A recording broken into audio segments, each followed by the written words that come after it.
Jo flere gange man har drejet det her hjul, så han viser herovre, jo flere point får man. Der er simpelthen sådan en skala her.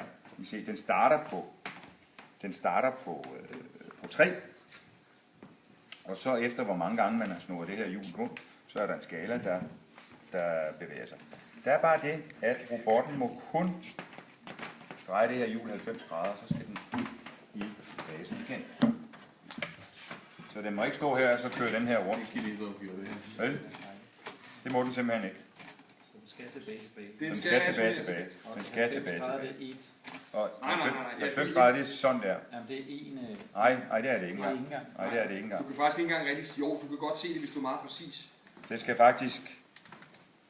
Jeg tror, den skal 4 gange rundt, før den giver en hel. Og der er sådan en hel omgang for en hel. Og jeg kan se her, den giver cirka 5 point for hver 90 grader, du har drejet den.